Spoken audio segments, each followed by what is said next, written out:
Il était une fois, dans un petit village niché entre les collines enneigées, un petit garçon nommé Léo. Léo avait 8 ans, des cheveux bruns toujours en bataille et une imagination si grande qu'elle semblait parfois plus vaste que le ciel d'hiver au-dessus de sa maison. Noël approchait à grands pas.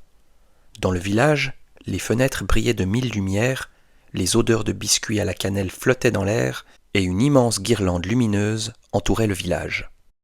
Pourtant, cette année-là, quelque chose semblait différent. Léo le ressentait au fond de lui. « Maman, demanda-t-il un soir en regardant la neige tomber, ne trouves-tu pas que Noël est un peu silencieux cette année ?» Sa maman fit un sourire. « Parfois la magie se cache là où on ne l'attend pas, répondit-elle. Mais Léo n'était pas convaincu. Au centre du village se trouvait une vieille cloche de Noël accrochée au sommet d'un grand sapin sculpté dans le bois. Chaque année, la veille de Noël, cette cloche sonnait à minuit pile, annonçant officiellement le début des festivités. On disait que tant qu'elle sonnait, l'esprit de Noël protégeait le village. Or, depuis 2 jours, la cloche ne faisait plus aucun bruit. Les adultes murmuraient entre eux. « C'est sûrement le froid » ou « la corde est usée ». Mais Léo, lui, avait entendu une autre chose. La nuit précédente, alors qu'il peinait à s'endormir, il avait cru entendre un petit sanglot triste porté par le vent, et il venait de la place du village.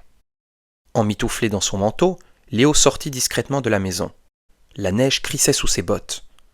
Arrivé près du sapin, il leva les yeux vers la cloche. « Pourquoi pleures-tu » murmura-t-il. À sa grande surprise, une petite lumière dorée apparut.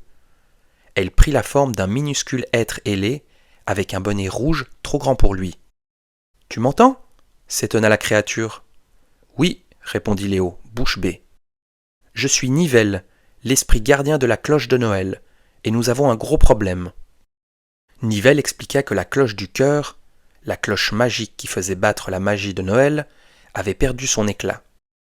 Les gens du village étaient devenus trop pressés, trop inquiets, et avaient oublié l'essentiel.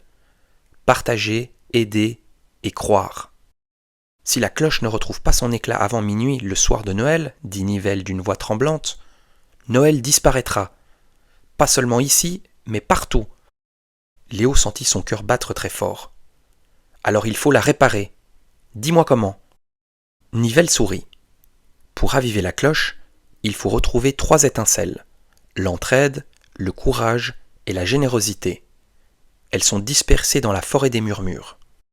Sans hésiter, Léo accepta. Un traîneau magique apparut, tiré par un renard blanc aux yeux brillants. « Monte » cria Nivelle. En un clin d'œil, ils s'envolèrent au-dessus du village endormi. Dans la forêt, ils rencontrèrent un vieux bonhomme de neige penché, prêt à s'effondrer. « Personne ne s'arrête jamais pour m'aider, soupira-t-il. Léo descendit du traîneau, ramassa de la neige et le répara patiemment, malgré le froid qui engourdissait ses doigts. Le bonhomme de neige se redressa, rayonnant. « L'étincelle de l'entraide est à toi, » dit-il en offrant une petite lumière bleue. Plus loin, un hurlement résonna. Un louveteau était coincé dans un piège. Léo avait peur. Les loups l'intimidaient, mais il se rappela pourquoi il était là. Il s'approcha doucement, parla calmement et libéra le petit animal malgré ses mains tremblantes. Une lumière rouge apparut, l'étincelle du courage. Enfin, ils trouvèrent une petite cabane où une fille grelottait. « Je n'ai rien pour Noël, » murmura-t-elle. Léo hésita, puis retira son écharpe préférée, celle que sa grand-mère lui avait tricotée, et il lui donna. La fillette sourit, et une douce lumière dorée s'envola vers Léo, l'étincelle de la générosité. De retour au village, les 3 étincelles fusionnèrent et illuminèrent la cloche, à minuit pile. La cloche sonna plus fort et plus joyeusement que jamais. Une vague de chaleur et de lumière se répandit partout. Les gens sortirent de chez eux, se sourirent, s'embrassèrent, s'entraidèrent. Nivelle salua Léo. « Tu as rapporté aux gens ce qu'est vraiment Noël. » Puis il disparut dans un éclat doré. Le lendemain matin, Léo se réveilla dans son lit. Avait-il rêvé ?